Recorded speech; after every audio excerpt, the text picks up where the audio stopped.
Amen. Soyez bénis, nous pouvons nous asseoir. Alléluia. Que Dieu nous bénisse ce matin. Merci, chorale. Alléluia. Ce matin, nous allons partager la parole de Dieu dans un thème, un thème très bénissant, un thème merveilleux. Il s'intitule « Les 8 sagesses d'une femme qui sait parler au cœur de son mari ». Je t'entends dire « Amen ». 8 sagesses d'une femme qui sait parler au cœur de son mari. Alléluia. L'Éternel nous a fait du bien et la plupart d'entre nous ici avons vu la gloire de Dieu leur accorder de rencontrer une femme pour partager la vie avec la femme.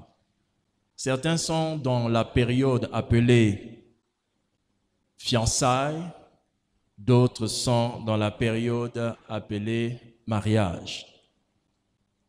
Il y en a qui sont dans une période de projection. Ceux-là, ils réfléchissent et ils se demandent comment je vais faire pour choisir. Et peut-être aussi, cet enseignement va être très bénéfique pour vous parce que vous allez voir quels sont les éléments que vous pourrez observer pour porter aussi un choix sur quelqu'un. Je t'entends dire Amen. Tu es une jeune fille, une jeune enfant. Tu n'as pas encore même l'âge de penser à ces choses, mais tu peux apprendre comment ça se passe. Parce que quand même tu as encore 10 ans, 8 ans, les jouets que l'on t'offre sont toujours en rapport avec ta nature de femme. Aucun enfant de 5 ans, 6 ans, féminin, ne demande un tracteur. Et il demande une cuisine, demande une poupée, allaite un enfant qui ne boit rien, habille un enfant qui ne joue pas seul. Et tout ça parce qu'on ne devient pas une femme, on est femme.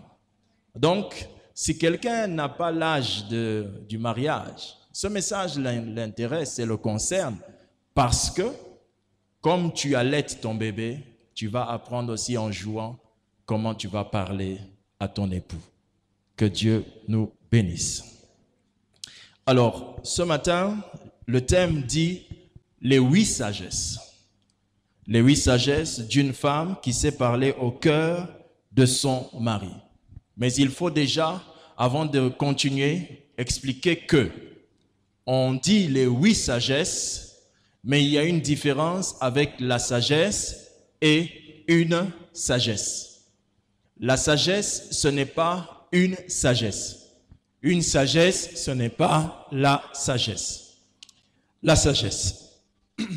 La sagesse, c'est la capacité de comprendre, d'analyser. Un homme sage, c'est quelqu'un qui a un raisonnement, qui sait comprendre, sait analyser, tenir compte de beaucoup de paramètres. Quand tu es une femme sage, tu es une femme qui sait analyser. Tu es un homme sage, tu es quelqu'un qui sait analyser. Tu regardes beaucoup de paramètres. Je t'entends dire Amen. La sagesse, ce n'est pas la suspicion. Le fait de dire on dirait que. Non, on dirait que ce n'est pas la sagesse. On dirait que c'est la suspicion. Amen. C'est ce qu'on appelle aussi un esprit malin peut passer derrière quelqu'un de soupçonneux. Mais quand on parle de sagesse, la sagesse, c'est cette capacité de comprendre. Maintenant, dites avec moi une sagesse. Encore une fois, une sagesse maintenant, c'est l'attitude adéquate pour.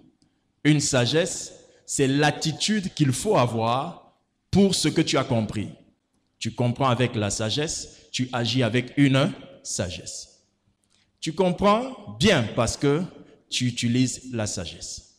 Tu agis bien parce que tu utilises une sagesse. Une sagesse, c'est donc une méthode que tu vas utiliser pour faire passer ce que tu as compris. Qui a compris? Dis un amen bien.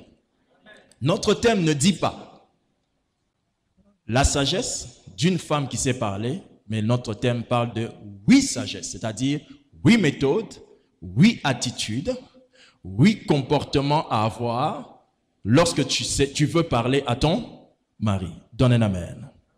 Alléluia. Donne un amen s'il te plaît. Retenons ceci.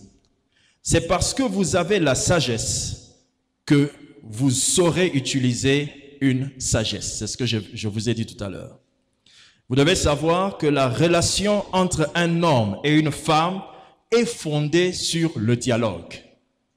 L'union entre deux personnes commence par le dialogue. Vous avez aimé la fille dans le cœur, mais vous l'avez embarquée dans votre vie par un discours. C'est le discours qui a établi les premières phrases qui ont donné l'espoir à cette femme de vous suivre. Dites amen. Alors, lorsque vous entrez dans le mariage, la chose que vous allez utiliser pour tenir le mariage, c'est la chose que vous avez utilisée pour commencer le mariage. Voici ce que Dieu a dit un jour à mon cœur. Il m'a dit ceci. Est-ce que tu parles encore à ta femme comme le premier jour? J'ai dit, qu'est-ce que ça veut dire? Il m'a dit, si elle t'a suivi, c'est parce que tu l'as fait rêver. Aujourd'hui, si tu es marié dans la maison et que tu cesses de faire rêver ta femme, elle cessera d'avoir confiance en toi. Donc, le dialogue qui a emmené ta femme là, c'est le dialogue qui fera que ta femme reste avec toi et qu'elle vive heureuse. Donnez la main. Mais en tant que femme, vous qui êtes ici, si vous ne parlez pas à votre mari, il est très dangereux de vous taire. Quand vous vous taisez, c'est très, très dangereux. Est-ce qu'une femme me comprend? Le couple qui a maîtrisé un bon dialogue vivra heureux et longtemps. Le couple qui a maîtrisé un bon dialogue vivra heureux et longtemps. Le dialogue dans le mariage est un langage qui s'apprend. C'est-à-dire, tu n'étais pas marié avant. Quand tu te maries, on doit t'apprendre comment on parle dans le mariage. Dans le mariage, on ne parle pas comme lorsqu'on était dans la maison de nos parents. Il y a une manière de parler dans le mariage. Est-ce que je parle à quelqu'un ce matin? Si vous étiez dans la maison de vos parents, frimeuses, aimez de faire les fiers, dans le mariage, il y a des choses qui tombent. La chose qui montre même que le mariage, c'est un endroit de sacrifice et de transformation, c'est qu'on y entre avec une robe que l'on porte qu'une seule fois. Tu portes la robe là une fois. Après, c'est fini. Pour te dire, tout ce qui était brillant, il faut oublier. Tu es entré dans une nouvelle école. Donne un amen. Deuxième chose à savoir, une femme qui sait parler au cœur de son mari est une femme capable de réaliser ou de pousser son mari à réaliser de très grandes choses. Une femme qui sait parler au cœur de son mari est une femme qui peut pousser son mari à faire de grandes choses. Lorsque l'homme sait parler au cœur de la femme, il arrive à la conquérir pour vivre avec elle. Mais lorsqu'une femme sait parler au cœur de son mari, elle arrive à l'épargner de très grands dangers. Amen. Aucun conseiller que vous avez au travail ne peut dépasser votre femme.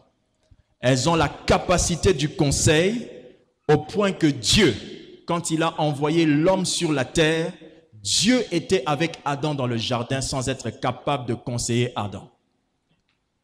Dieu a donc donné une femme à Adam pour l'aider et le conseiller. Parce que le conseil, Dieu avait fait asseoir, avait mis ça dans le cœur de la femme.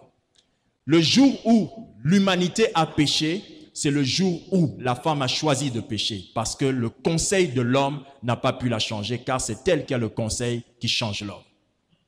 Si c'était Adam qui était tenté, on n'aurait pas péché, parce que la femme allait pouvoir convaincre Adam de ne pas pécher. Mais comme c'était Ève qui était tentée, la bouche de Adam n'avait pas la capacité d'instruire, disons, de donner la sagesse à sa femme pour éviter ça, car le pouvoir du conseil habite dans les femmes. Qui a compris cela? Notez bien. Il faudrait qu'on puisse comprendre aujourd'hui qu'on ne peut pas parler de ces 8 sagesses sans aller utiliser les Saintes Écritures. Ce n'est pas la maîtrise du mariage qui nous fait prêcher ce matin. Non, c'est une révélation de Dieu. C'est Dieu qui parle, il enseigne et on enseigne à son peuple.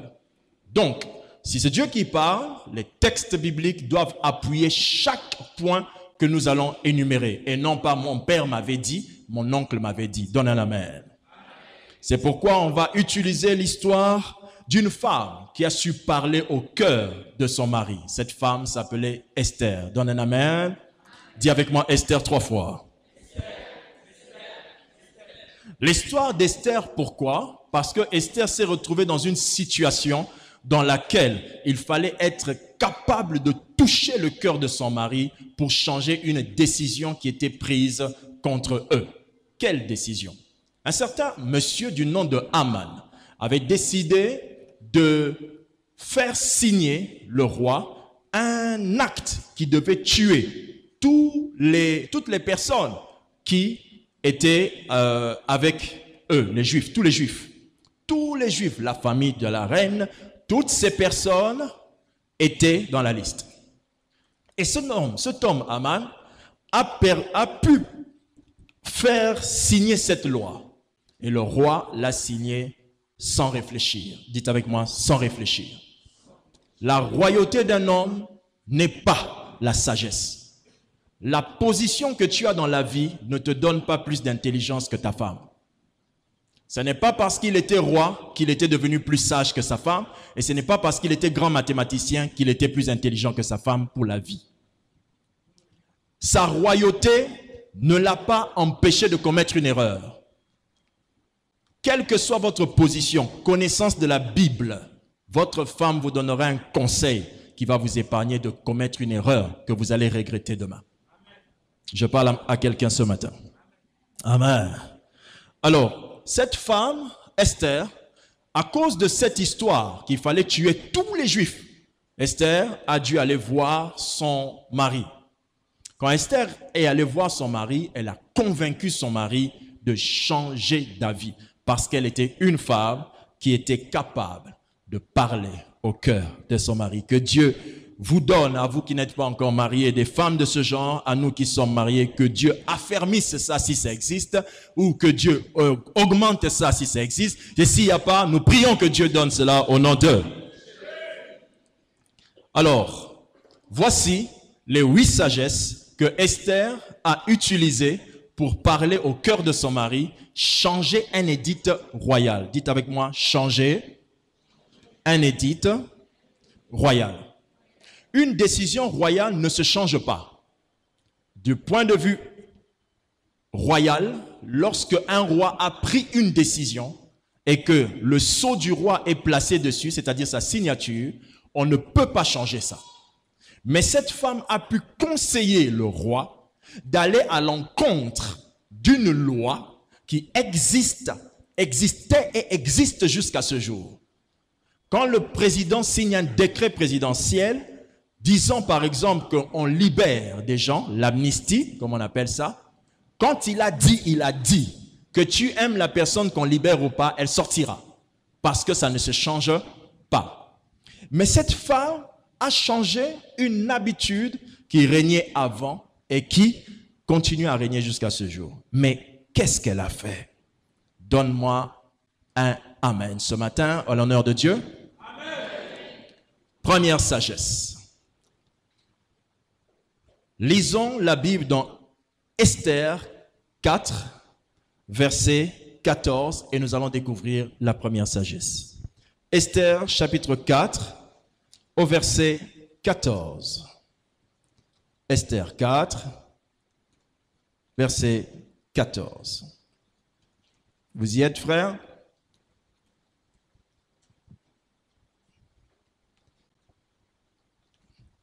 Je lis la parole du Seigneur. Donne un amen. Esther 4, 14.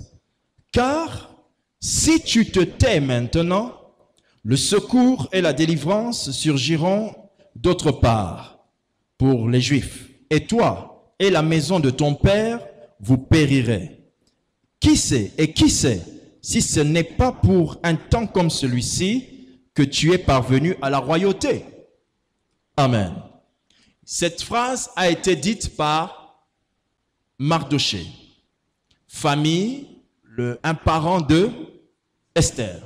Il était allé voir Esther pour lui faire comprendre que cette situation, si tu ne parles pas au roi, quel que soit ce que l'on dit, si tu ne parles pas au roi, cette situation-là va nous emmener à la dérive.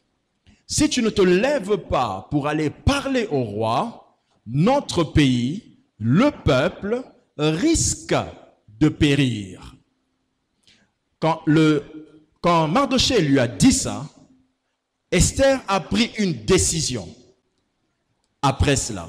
Mais ici, lorsque Mardochée parle, il dit à Esther une chose qui fait partie de la première sagesse. C'est la première sagesse qui emmène une femme comme vous, une femme comme celle qui est à côté de vous, une femme comme celle que vous allez épouser, à être capable de se comporter ou d'être sage pour parler au cœur de l'homme. Première sagesse. La première sagesse d'une femme qui sait parler au cœur de son mari, la voici. Elle comprend l'importance de sa présence aux côtés de son ami, de son mari. Elle comprend l'importance de sa présence aux côtés de son mari. Une femme capable de parler au cœur de son mari sait que si je ne parle pas, il n'y a personne qui peut lui parler. C'est ça, comprendre l'importance de ta place aux côtés de ton mari. La Bible dit que Mardochée lui a dit, et qui sait si ce n'est pas pour un temps comme celui-ci que tu es arrivé à la royauté. Moi, je vous dirais ceci, quand ton mari prend de mauvaises décisions, qui sait si ce n'est pas pour un temps comme celui-là que tu es arrivé à ce mariage, afin de sauver ton mari. Est-ce que je m'adresse à quelqu'un? Le mariage peut durer 20 ans, mais votre importance peut se jouer à un problème qui aura lieu dans 12 ans. Tu comprendras en ce moment-là, si je n'étais pas là, cet homme aurait raté sa destinée. Donc, chaque femme qui veut agir pour parler à son mari, la première sagesse, ce n'est pas de parler, mais la première sagesse, c'est de comprendre ta valeur, ton sens, ta signification dans ce mariage. Quand tu comprends ton sens, ta valeur, ta signification, tu approcheras avec courage, car tu sais qu'il n'y a personne, même pas le président, qui est capable de changer le cœur de mon mari. Donne un amen.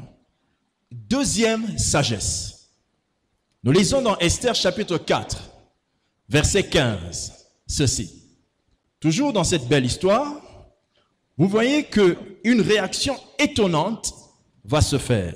Nous avions lu le verset 14, n'est-ce pas?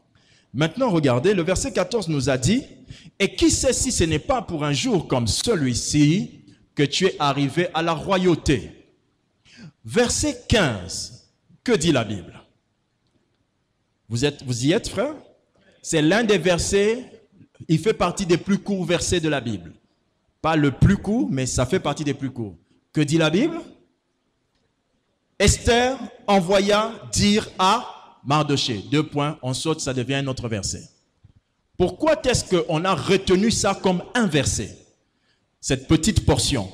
Parce que ce n'est pas seulement des mots, mais ça insinue, ça signifie que Esther avait fait quelque chose que Dieu veut, sur lequel Dieu veut attirer notre attention. Quelle est la deuxième sagesse? Deuxième sagesse. Elle a une vitesse de discernement de ce qu'il faut faire. Une femme qui sait parler au cœur de son mari a une vitesse pour discerner ce qu'il faut faire. Pourquoi? Lorsque l'on parle tard, ça signifie que nos paroles ne pourront pas sauver notre mari. Lorsque l'on parle tôt, ça signifie que nos paroles ne pourront pas aider notre mari. Une femme doit être capable de discerner rapidement ce que je dois faire. On lui a dit, peut-être c'est pour un jour comme celui-ci que tu es arrivé à la royauté, que tu es arrivé au mariage.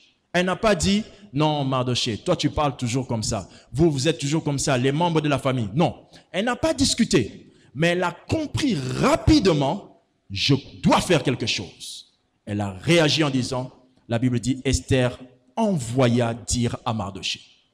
La lenteur de ton action, la lenteur de compréhension de certaines femmes ont fait qu'elles ont perdu des fiancés. Après, elles ont dit, Nazaraki moto, j'étais trop chaude dans ma façon de parler.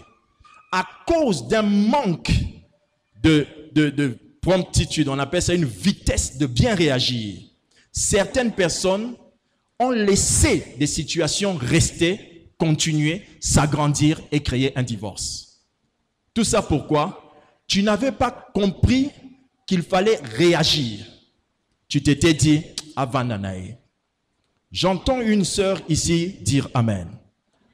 La beauté d'une fleur ne se voit que dans la saison où elle fleurit. Ça veut dire quoi? Tu ne verras pas de fleurs en saison sèche qui brillent. Mais quand le temps de la pluie arrive, les fleurs fleurissent. Or, si Dieu fait fleurir les fleurs en un temps précis, ça veut dire tout moment n'est pas un bon moment. Il y a un temps où tu dois, ma fille, vite comprendre que ton mari est en train de se perdre. Je ne t'ai pas dit vite parler, je t'ai dit vite comprendre. Ici, jusque-là, on ne parle pas. Tout se passe en toi. Cette vitesse de comprendre que, wow, il est en train de s'égarer, c'est ça qui va sauver ton mari. Des femmes, il y a des femmes qui sont mariées sorties, quand il revient, elle dit, je voulais même te dire que tu allais, c'était pas bien. Tu voulais me dire, ne résous pas ce que j'ai vécu. Un de vouloir te dire n'est pas comparable à dire. Si tu n'as pas dit et que tu voulais dire, l'intention ne dépasse jamais l'action. Tu peux avoir l'intention de me dire une chose, si tu ne l'as pas dite, ne pense pas que ce que tu penses dans mes oreilles, je l'entends. Je ne l'entends pas. Alléluia. Donne un amen. Alors une femme sage a cette vitesse de discernement, se dit, il faut que je fasse quelque chose. Troisième sagesse. Lisons la parole de Dieu. Esther 4, verset 16. Lisons Esther 4, verset 16. Va, c'est Esther qui parle.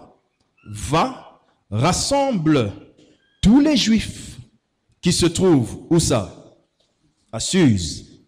Et jeûnez pour moi. Elle dit quoi? Jeûnez pour moi, sans manger ni boire pendant 3 jours, ni la nuit, ni le jour. Moi aussi, donne-moi aussi, s'il te plaît. Encore une fois. Moi aussi, je jeûnerai de même avec mes servantes. Puis j'entrerai chez le roi, malgré la loi, et si je dois mourir, si je dois périr, je périrai. Troisième sagesse. La troisième sagesse qui permet à une femme de parler au cœur de son mari, c'est qu'elle précède ou elle associe toujours la prière pour son mari avant de parler à son mari. Une femme qui a la sagesse de parler au cœur de son mari, avant de parler, elle précède le parler à son mari par une prière pour son mari. Une prière pour votre mari est plus efficace que des paroles à votre mari. Je m'adresse à quelqu'un? Mais la Bible dit que Esther a bien signifié ceci. Vous priez pour moi, dites avec moi, priez pour moi. Voici, beaucoup de femmes s'arrêtent là. Pasteur, priez pour moi que mon mari change.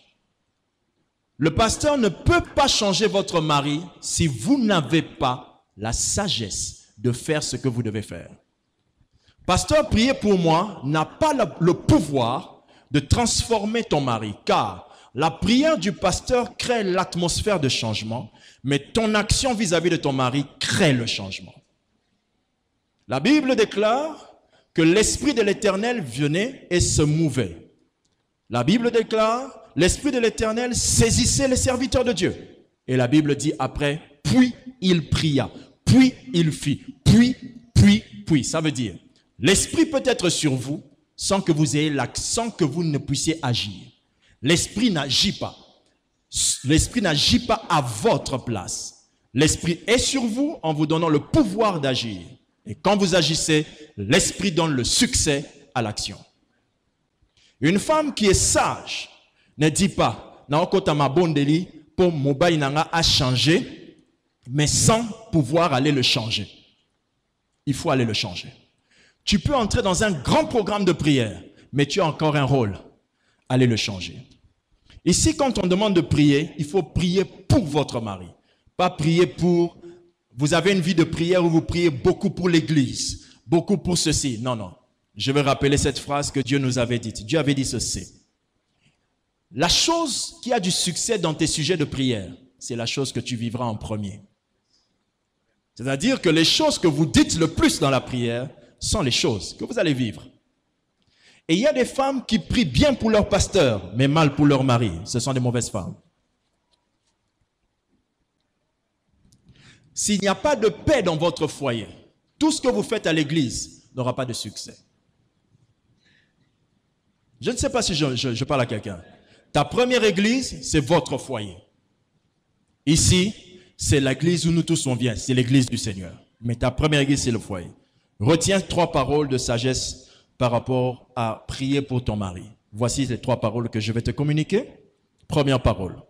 Si tu sais parler à Dieu de ton mari, tu sauras parler au cœur de ton mari. Si tu sais parler à Dieu de ton mari, tu sauras parler au cœur de ton mari. Qui me suit? Si vous parlez vraiment à Dieu quand vous priez, vous allez savoir une chose. Il est impossible de se fâcher contre quelqu'un devant Dieu. Si vous continuez à vous fâcher contre quelqu'un devant Dieu, vous ne parlez pas à Dieu. Vous parlez à une entité que vous vous êtes créée en pensant que c'est Dieu. Ce n'est pas Dieu. Dieu est tellement amour que quand vous vous mettez à parler à Dieu et que vous voulez dire à Dieu, je aime mon mari, le est là pour que ça sorte. Alléluia. Seigneur, je veux dire. Finis la phrase. Pourquoi? La présence de Dieu est telle qu'elle ne supportera pas que vous péchiez devant lui. C'est pourquoi parle au cœur de Dieu, tu sauras parler au cœur de ton mari. 2. Une femme qui ne prie pas pour son mari ne dispose pas le cœur de son mari à l'écouter. Quand vous ne priez pas pour votre mari, son cœur ne sera pas disposé à vous écouter. Pourquoi vous allez me dire, mais pasteur, c'est quand même mon mari, je dois prier avant de lui parler. La réalité, la voici.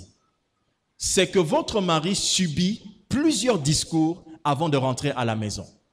Vous avez un homme qui passe moins de temps avec vous, mais qui dit qu'il vit avec vous.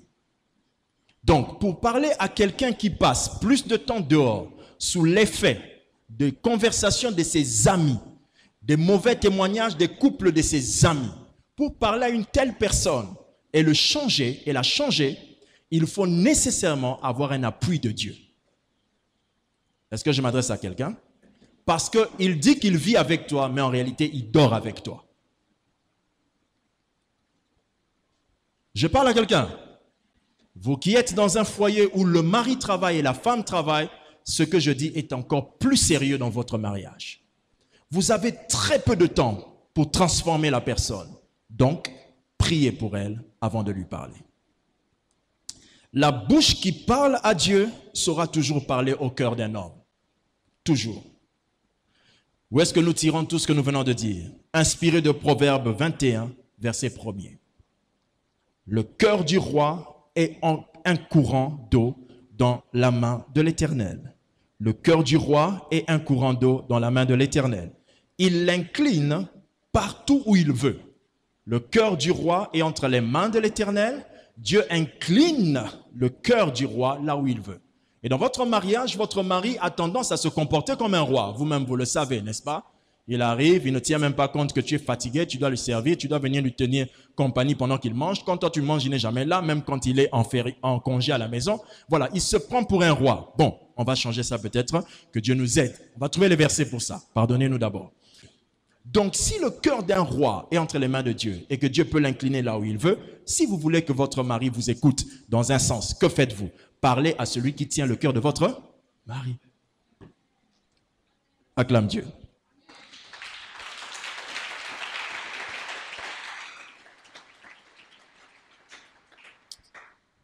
Quantième sagesse. Quatrième, hein? Quatrième sagesse.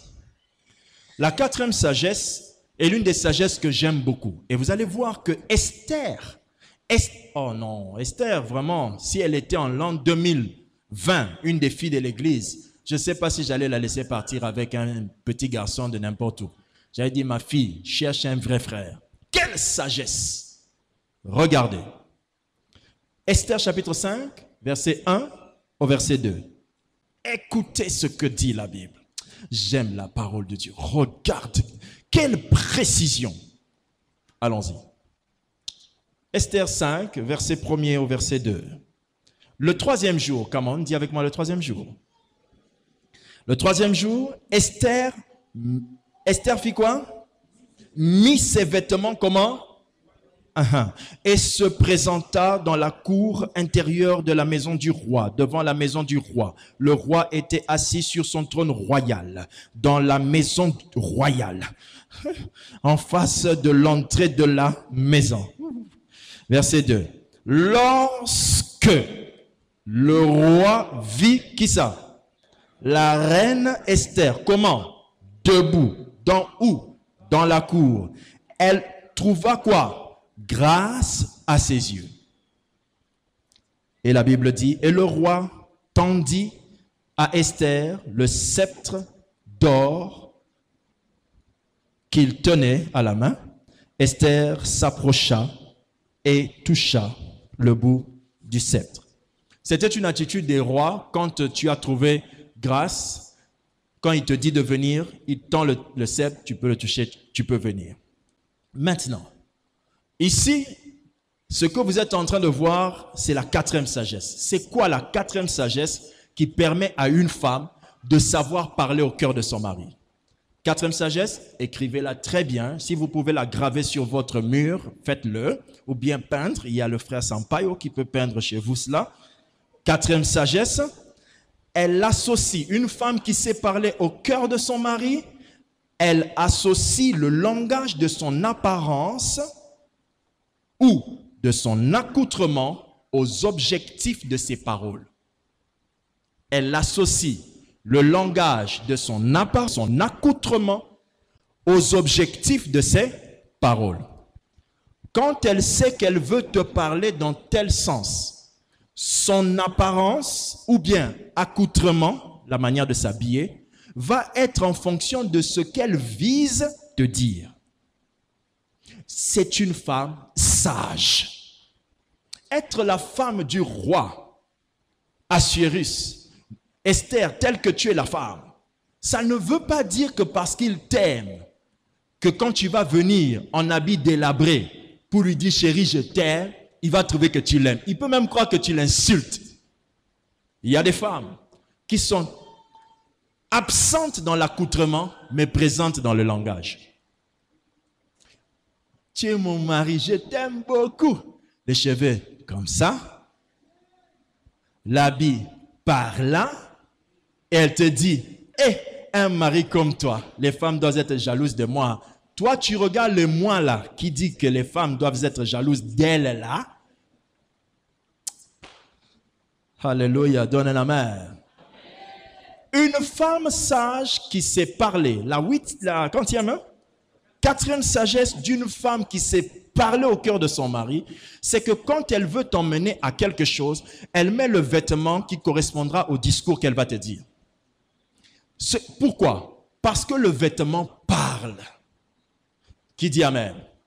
Vous êtes venu où ici? Mais pourquoi vous êtes habillé comme ça? C'est depuis la maison que le taximène qui est passé devant vous a dit aux autres d'église, vous partez à l'église. Comment on le sait? Vous qui travaillez, vous vous habillez peut-être comme ça quand vous allez au travail. Non, le problème c'est que surtout nous, je parle ici du frère qui ne travaille pas ou la sœur qui ne travaille pas encore, nous, on ne nous voit jamais frapper. Mais chaque dimanche matin, on ne frappe pas. Alléluia. Et tout le monde sait, il va à l'église. Pourquoi? Le vêtement indique ta destination. Maintenant, quand Esther vient avec le vêtement, dites avec moi vêtement. La Bible dit qu'elle vient avec des vêtements royaux. Dites avec moi royaux. Mais quand la Bible dit qu'elle vient avec des vêtements royaux, la Bible indique après, qu'est-ce qui se passe au verset qui suit? Lorsque le roi la vit, elle était avec des vêtements comment? Royaux. Je reprends d'abord, je reviens. Lorsque le roi la vit, je vais revenir un peu au verset 1 toujours, premier. Elle vint avec les vêtements royaux et se présenta dans la cour intérieure. Dites avec moi, cour intérieure. De la maison de qui? Devant la maison de qui? Du roi. Le roi était assis où? Sur son trône royal. L'habillement de Esther a été en fonction de ce qu'elle allait dire au roi, mais elle savait qu'il fallait que je me positionne de manière à ce que son regard tape sur moi. Qui me suit? Une femme qui a la sagesse et qui sait comment on parle au mari, utilise cette sagesse ici. Il y a plusieurs sœurs, quand leur mari va au travail, la sœur s'habille bien à la maison. La sœur s'habille bien à la maison. Mais dès que son mari vient, son mari lui dit, ordonnez ça s'il vous plaît. Dès que son mari vient, son mari lui dit, mais chérie, comment ça va? Ça va bien? Oui, très bien. Et la femme qui la journée était excessivement jolie, le soir quand toi tu reviens, elle n'est pas jolie comme elle était en journée. Mais elle pense que tu l'avais vue en journée. Non, tu étais seul à la maison, je ne t'avais pas vu. Ce que l'œil de l'homme n'a pas vu, le cœur de l'homme n'a pas senti. Elle se met de manière à ce que le trône du roi soit en face d'elle. Et la Bible dit que le roi était assis en face, elle était en face de l'entrée de la maison du roi et il était assis sur son trône royal. Dites avec moi trône royal. Ce texte montre que quelle que soit la position de ton mari, dans son orgueil de mari, si tu te places bien avec l'accoutrement qu'il faut, tu vas fléchir déjà son cœur et le disposer à t'écouter. Il peut être en train de suivre son journal télévisé qu'il aime tellement, en train de mettre le pied sur la table dans son royaume.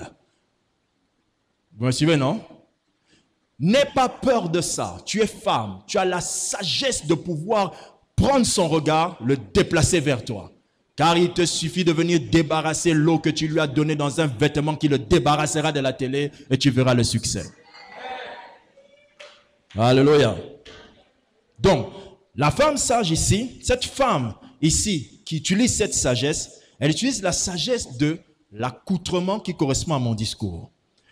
Comme elle devait parler de quelque chose qui allait toucher la décision du roi, elle devait mettre le vêtement royal. Suivez bien mes filles, ne dites pas après qu'on ne vous avait pas dit. On vous a dit. Les frères sont convaincus que je dis ce qu'il faut. C'est dans votre intérêt. Lorsque le roi la vit, il vit la reine Esther debout dans la cour. Elle n'a pas dit je suis fatiguée, elle s'est assise. Non, elle est restée debout. Quand tu veux, tu peux. Femme, est-ce que vous me suivez? Certaines femmes disent que j'aille me tenir là pour qu'il me voie. Mais il se prend pour qui? Non, maman. Vous ne perdez rien à sauver le cœur de votre mari. Au contraire, c'est en votre intérêt. Soyez sages. Amen. Donc, la quatrième sagesse à retenir, retenez-le, gardez-le. Associez les paroles, associez l'accoutrement que vous avez. Votre apparence, j'ai dit apparence et accoutrement, n'est-ce pas? Parce que apparence, c'est le soin que tu as de ton visage, de ton corps. Accoutrement, c'est ce que tu mets sur le corps. Les deux là, associe ça quand tu veux parler au cœur de ton mari. Donne un amen. Nous sommes à la 40e sagesse, s'il vous plaît. 5e. Ok, super. 5e sagesse. Esther chapitre 5, verset 4. Cinquième sagesse. Esther 5, verset 4, je vais lire d'abord et donner la sagesse. La Bible dit ceci. Esther répondit, si le roi le trouve bon, que le roi vienne aujourd'hui avec Aman au festin que je lui ai préparé.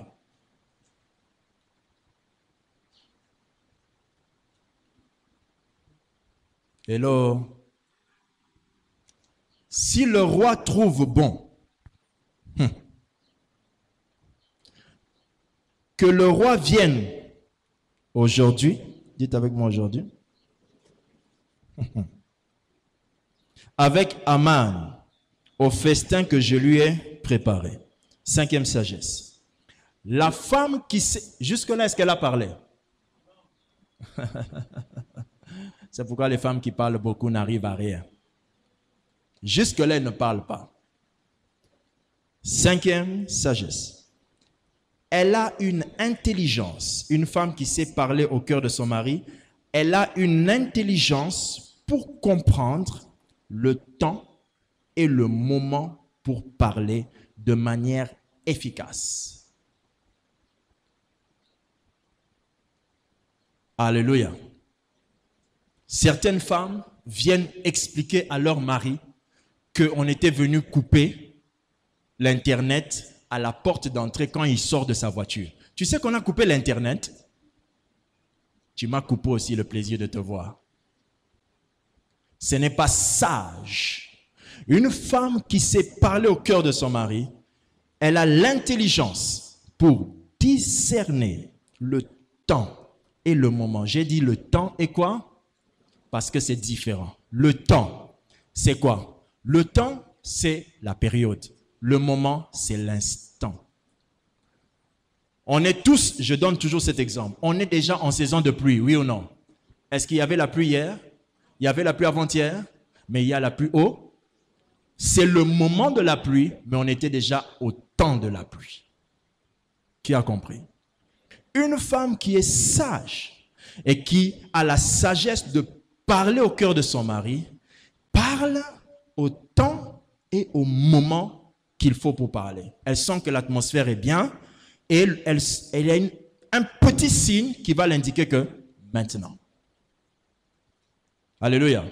C'est pourquoi vous les sœurs qui êtes, en tout cas je dois lui parler. Et comme disait une femme à une de ses amies, il y a mon thème, tu n'as même pas honte. Et bon, on sent mon thème, yo vivara nini. Oh, toi, tu as un cœur, hein? Tu as un cœur, hein? Maintenant, toi, tu as quoi? Tu as des poumons, hein? Tu as des poumons, hein? Toute femme qui est entrée dans cette histoire de mariage ne vous trompera pas. Elle y est entrée, esprit, âme et corps et cœur. Le cœur va subir un changement incroyable dans l'histoire du mariage. Alors, la femme qui sait parler à son mari, même si elle va rester calme, elle va attendre le bon moment. Amen. Si la vengeance est un plat qui se mange froid, la sagesse est un plat qui se donne froid? Non, pas du tout. Il se donne chaud au bon moment. Cinquième sagesse. C'est ça qu'on vient de dire? Sixième sagesse. Alléluia. On peut y aller? Esther chapitre 5, verset 4. Esther chapitre 5, 4. Esther répondit, si le roi le trouve bon, que le roi vienne aujourd'hui avec Aman. Vous n'aviez pas remarqué ça? Hein? Que le roi vienne avec qui? Voici la sixième sagesse qui manque terriblement aux femmes. C'est laquelle? Une femme qui a la sagesse de parler à son mari. La sixième sagesse qu'elle utilise pour parler à son mari, la voici. Elle ne présente pas une attitude ou des paroles méprisantes sur les choses ou les personnes que son mari apprécie. Elle ne présente pas une attitude ou les paroles méprisantes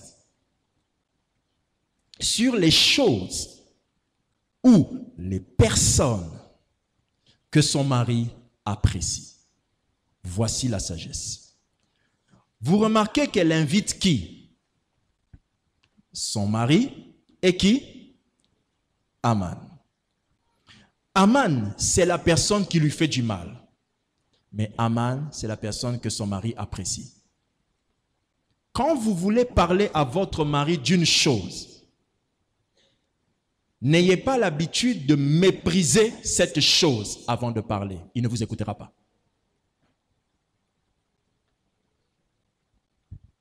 Exemple. Vous voulez dire à votre mari que son ami là n'est pas bien. Quand son ami vient, servez-le. Si vous refusez de servir son mari, son ami, que vous n'aimez pas, vous le disposez déjà à ne pas vous écouter. Et il peut même vous dire un jour, il vous dira, je savais déjà.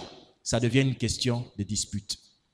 Une femme qui sait parler au cœur de son mari utilise la sagesse que voici. Ah, Jules, comment ça va bien? Mais le Jules, là, tu sais que ce n'est pas un bon ami pour ton mari. Tu l'accueilles bien. Et après, quand tu es avec ton mari, tu dis, il y a une chose que j'allais dire sur ton ami Jules. Comme ton mari n'a pas vu des images ou encore des actions de ta part qui ont méprisé la chose qu'il aime ou la personne qu'il aime, il pourra mieux t'écouter. Dites Amen. Tu ne veux pas que ton mari suive la télé comme il suit là. Il a la télé jusqu'en... Il y a des maris comme ça. Hein? Quand il est devant la télévision, il est lui-même l'abonnement de Canal. C'est que quand il est là, la chaîne s'allume. Alléluia. La meilleure manière, c'est d'abord venir s'asseoir avec lui pendant qu'il suit la télé. Tu ne pourras pas dire à quelqu'un d'arrêter une chose que tu n'as pas comprise toi-même les dangers de la chose. Viens te mettre avec lui. Suivez. Tu n'aimes pas le football, c'est pas grave. Suis d'abord. Quand il fait « Wow !» Toi, tu fais hey, « Ils ont marqué? Ah, c'est comme ça. Ok. Moi, je comprends rien, mais bon, je suis là pour toi quand même. » Il retiendra cette phrase que tu es là pour lui. Alors viendra le moment où tu vas lui parler. Et tu diras, ce qu'on suivait là, c'était la finale. Tu vois? Déjà, toi, le problème, c'est que tu passes à la télé. Dès le premier tour, tu es là. Tour là, tu as appris ça où? Quand tu étais en train de suivre avec lui. Tu as appris qu'il y a le premier tour, deuxième tour. Tu as appris qu'il y a le 8e, quart, demi-finale, finale. Tu lui dis, vu que tu vas à l'église demain, comme c'est encore le 8e de finale, laisse tomber. On va seulement dormir, on va vite aller à l'église, on aura le score. Ce qui est sûr, on va suivre la finale. Est-ce que femme, tu es en train de me suivre? Ça s'appelle le tact.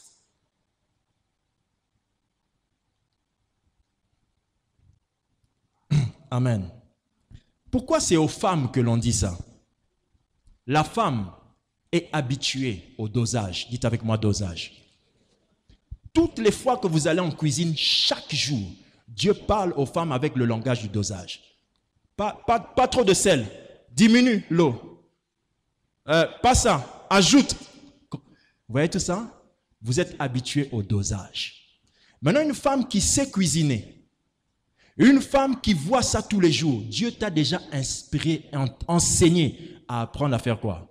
Doser. Toutes tes actions et tes discours doivent suivre ce que tu fais à la cuisine. Dites avec moi, est-ce que la cuisine est spirituelle? Très bien. Quand Israël était dans le désert, Dieu a dit prier ou il a envoyé du pain.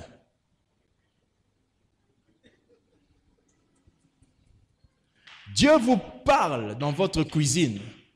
Il vous apprend à doser. Femme, dose. Je sais que tu veux lui dire ça, mais dose. Attends. Quand tu vas dire donne 2, donne pas 4 au collègue qui s'amungwa. Ce que tu dis est bien, mais comme tu le dis tôt, au lekisi mungwa, tu as fait dépasser le sel. Du coup, la nourriture n'est pas consommable. Je n'arrive pas à voir ta voisine. Regarde-la pour moi. Amen. Qui a compris? N'insulte pas Jules avant de lui parler du mal que tu vois en Jules. Il ne t'écoutera pas. Qui a compris? Beaucoup de femmes ont sorti leur mari des sectes. Elle est allée, elle a vu, elle a dit à son mari, « Ah, c'était bien, mais lui, il a dit ceci, ça, c'est pas dans la Bible. »« Ah oui, je n'avais pas remarqué. » Mais si elle n'était pas allée, elle n'aurait pas su que c'était une secte. Je ne vous dis pas de changer de coutume, de culture à cause de vos maris, mais je vous dis, soyez sages. Et à chaque sagesse est particulière à la réalité que vit chacun.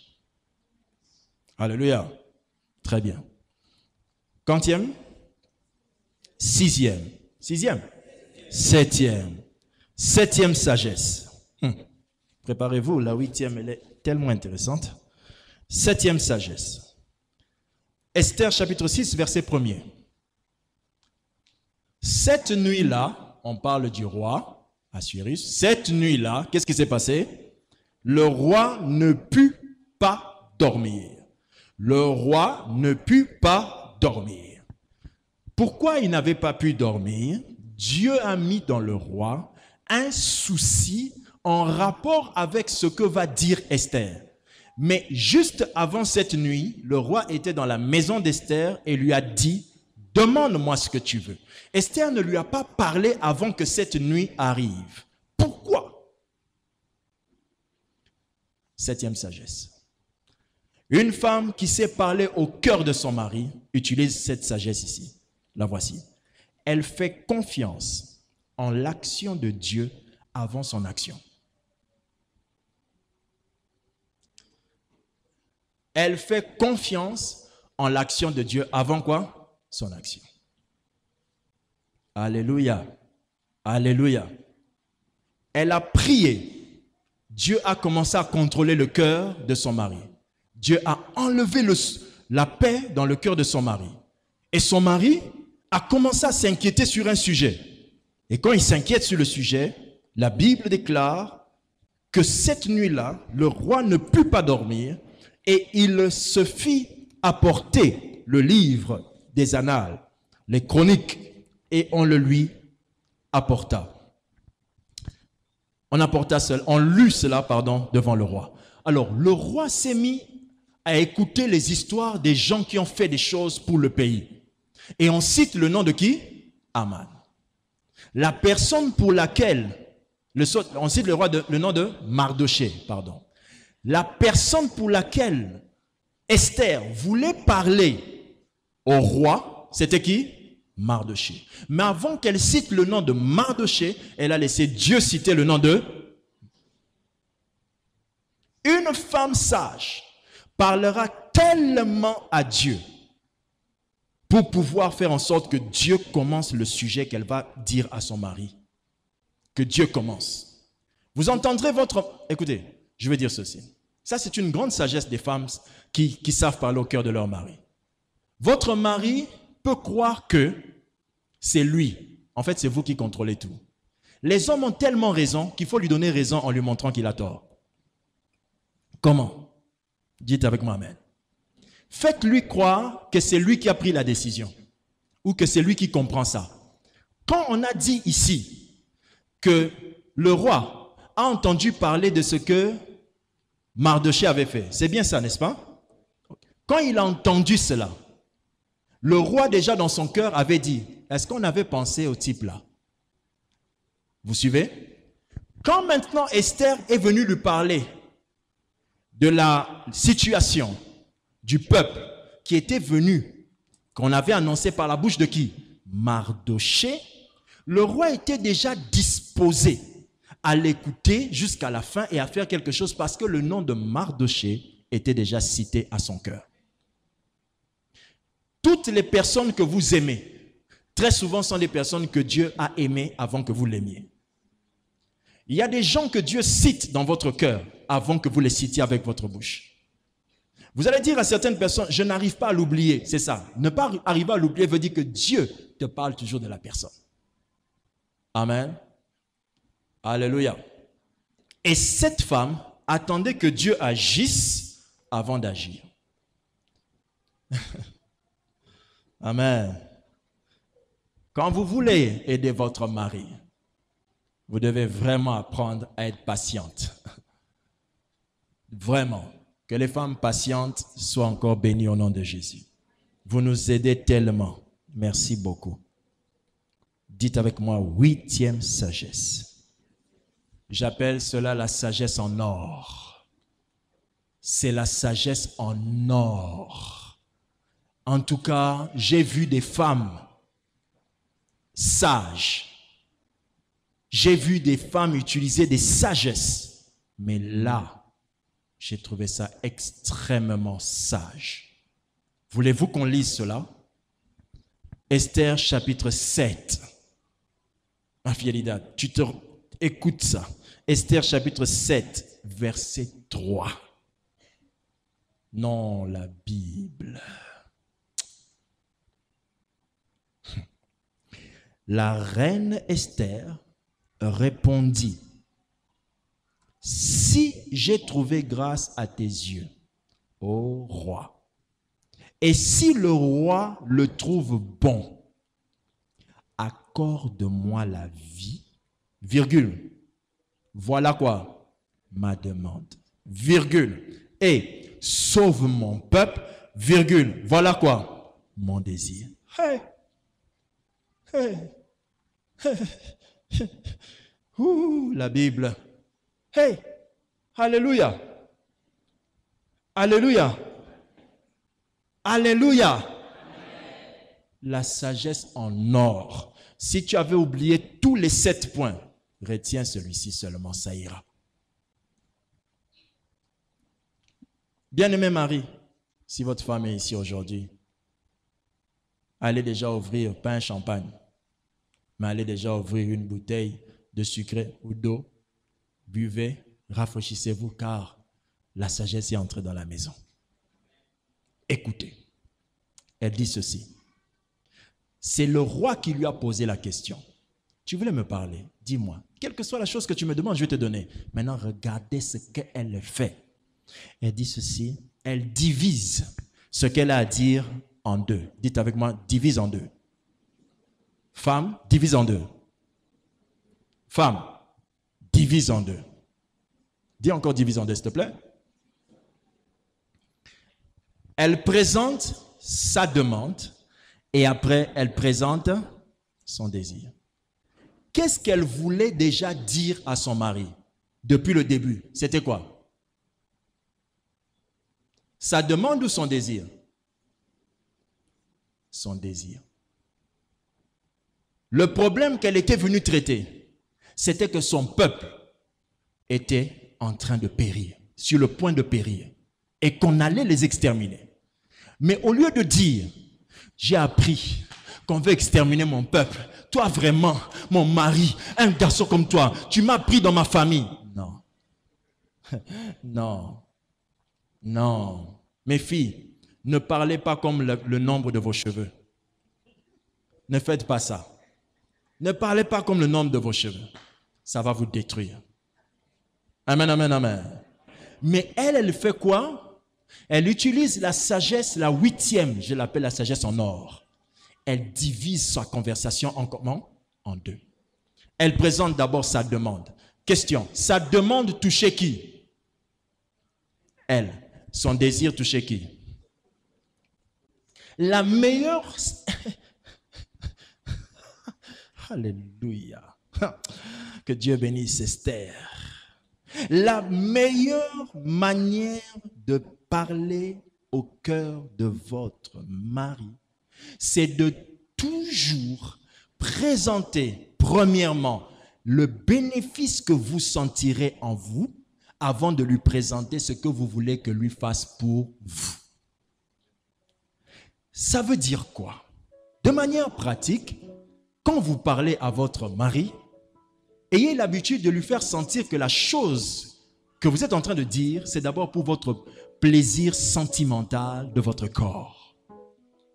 Faites-lui d'abord sentir que c'est d'abord votre bien-être qui va jaillir.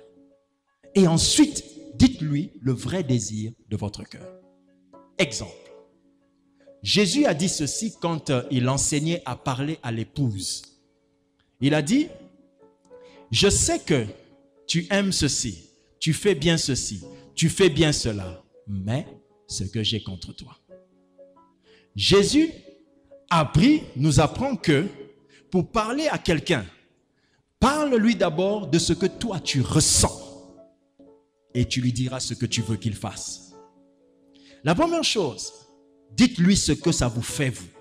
Exemple, vous voulez lui dire qu'il vous parle mal. Commencez à dire ceci. Quand tu me souris, quand tu me dis, accompagne-moi, faisons ceci, tu n'as pas idée comment mes journées sont remplies de bonheur. Quand tu présentes le bien-être que tu reçois de lui, chaque homme a une tête qui a besoin d'une couronne. À chaque fois que tu vas le faire, tu viens de poser sur sa tête une couronne. Et un roi heureux peut même faire tuer son meilleur ami pour toi. Après avoir posé cette couronne sur sa tête en lui faisant sentir, j'entends quelqu'un dire amen. J'entends, pasteur, donne un autre exemple. Un autre exemple, d'accord. Vous voulez parler à votre mari au sujet du fait qu'il ne sort pas avec vous. Vous n'allez jamais au restaurant. La meilleure manière, c'est d'abord de lui dire le souvenir de l'ancien restaurant. Waouh!